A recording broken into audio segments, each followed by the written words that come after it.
Gentlemen, how are we doing? Today we are talking how to avoid injuries in our late 20s, early 30s when we are training in the weight room to keep our edge. My name is Coach Pat. I am the owner of Fair Performance LLC and the strength conditioning coach at Widener University. All right, let's get this started real quick. Tip number one is going to be mastering technique. Sounds super obvious, but if you've never trained or you've trained, maybe let's say in high school, football, all right, maybe the technique wasn't great. You just had like your D-line coach or your O-line coach running through a program. You guys probably were ego lifting a little bit, but when in that later age where we can't really recover from the stuff, and the best way to keep training in a healthy state is mastering the technique, right? So really dialing it in. One way that I like to do it is using tempos. So eccentrics is basically, let's say we're in a squat and it's going to be our slow going down portion. We're going to be really trying to control that. The benefits of that is, one, we increase our time on tension. What that does is it adds more stress to the muscle, which means we can actually do less sets total because we're going to be fatiguing it throughout the entire set constantly as we go through it. So that's a great way. And also it's going to increase neural control, which means we'll have better control of our muscles' actual effects, right? So think of like a young kid who's running or playing baseball, and they don't really know how to control their body. They're all over the place, they're like a noodle. Well, as they get older, our brain is able to control everything a little bit better. So that's kind of like what we like about the eccentrics, is it helps us really fine-tune that. All right. Number two, isos and pause reps. So isos are just another form of tempo lifting. It would be like a hold in the bottom of a squat. So we want to go all the way down, hold it 3 to 5 seconds, and then we come back up. So what we're going to do with that is we're eliminating the stretch shortening cycle, which is basically when our body acts as a rubber band and has a little bit more of a snap action. Now, that is a great thing to have in certain times, but if we're training specifically to avoid injuries and staying as healthy as we can, it's something that we're going to want to limit in our older age. So it has a little bit more risk factor to it, so we want to definitely watch out on that. And as well, it's going to give us more strength and stability because now we're maintaining the position for longer. All right. Number three, another obvious one, warm-up sets. A lot of people kind of skip that. If they even do a warm-up in general, they'll go right into their lift and load it up. I like to take 3 to 4 warm sets no matter what major lift I'm doing. Once I get to more of like my accessory stuff, whether it be like a dumbbell curl, for example, I'm probably pretty warmed up because I've already done pull-ups, bench, whatever it may be. So what a lot of people actually like to do is they'll do their accessory stuff first at a very low intensity and just get blood flow. So think like 1, maybe 2 sets of an easy 10 in quad extensions to get the quads ready to go for squats. So that's something to play around with, find what works for you. But what I like is if I'm going to go squat, I do load up my bar, I'm going through it, and maybe my hips tight or my back's tight that day. What bodybuilders used to do back in the day is they would just skip that movement in total until it felt good again. Now this is a good way to tell you, hey, maybe I just keep it at like 50% of what I should be using. And you play around that, right? Again, this is just got the guidelines that's going to help you stay healthy and stay in the gym. All right, number 4, daily walking and core activation stuff. A lot of older people, we work corporate jobs, desk jobs, we're sitting down a lot. Well, we get very weak in the core and the hips. So walking every day is going to combat that sedentary life. It's going to increase our stability and increase our posture as well. We're going to have less back pain if you're already something that you're dealing with, or it's going to help prevent that a little bit. Number 5, avoid masking pain. So I know when I was an athlete, the amount of ibuprofens I would take for games, practices, lifts was insane.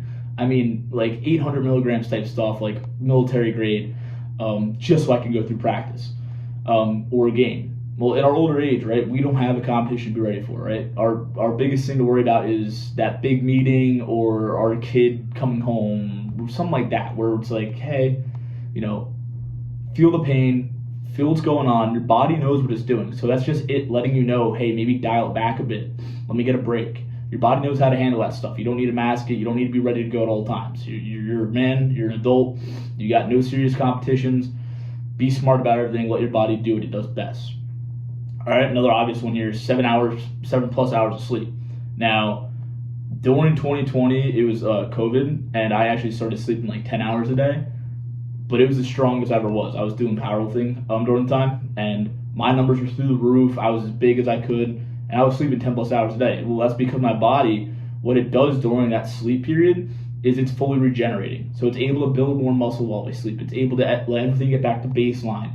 That is something you gotta prioritize. If you struggle with that, you gotta look at, is it a dietary thing? Am I missing magnesium? I stay away from melatonin if I'm going to take anything, because that kind of screws me up sometimes and could really just knock me out. I like the magnesium because it's a bit more of a natural feel. It doesn't really feel like it's hitting me or anything like that. All right. Number 7. Decrease our sugar intake, our alcohol intake, and any inflammatory foods.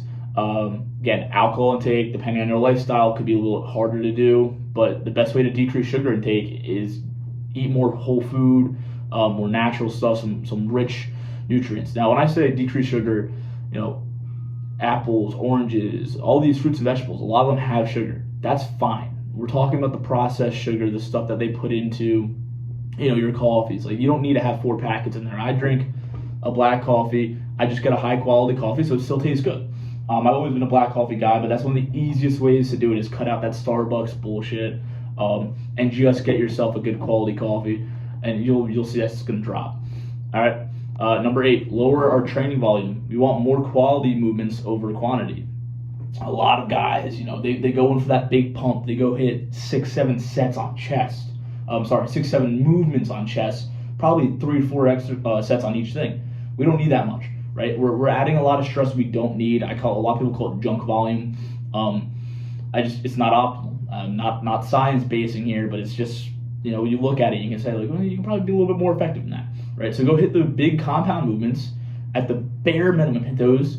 And then if you're still feeling fresh, you still want a little bit of pump, all right, go throw like 1, maybe 2 more things in there. But if you hit those big things very well quantitated, at a weight you can handle, that's just challenging enough, you'll be good, trust me. All right. And lastly, avoid generic workout programs. Now, what I say that is, a lot of people out there in 2025 have some form of certification, or there's some fitness influencer out there that'll be like, train with me for X amount. It's just crazy low number. That's because they're probably giving you a very standard, hey, I already wrote this program, it worked for X person, you take it now for $50. They're cheap. Well, here's the thing.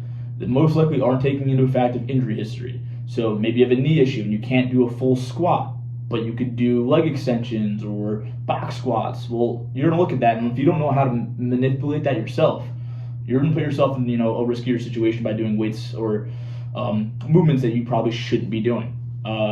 Right? So generic programs try to stay away from, and they also don't take into account of like how you recover yourself. Right? So I know I'm really good if I do low volume, high intensity stuff. So it's more on that powerlifting side of things. Like, I might be cool with 5 sets of 2, but if I were to change it up and go, well, 3 sets of 8 to 10, I'm shot. And it's slightly a conditioning thing. Like, my body is not able to handle the aerobic aspect of that stuff, and that is true. But I also know I'll adapt way better if I just do that higher intensity stuff with less volume, because I just work better that way, and that's something that a generic online program can't teach you. All right, so those are 9 tips. Right there, I'll give you a bonus tip, is eat your protein. If you can eat your body weight in protein, and it's a challenge. I weigh 220 right now. I was eating 250 2 years ago, and I got up to 225, pretty solid 225, but it's a struggle, right? So I had, got to supplement a little bit of a protein powder. It's hard to eat, true quality meat with that high of amount in a day.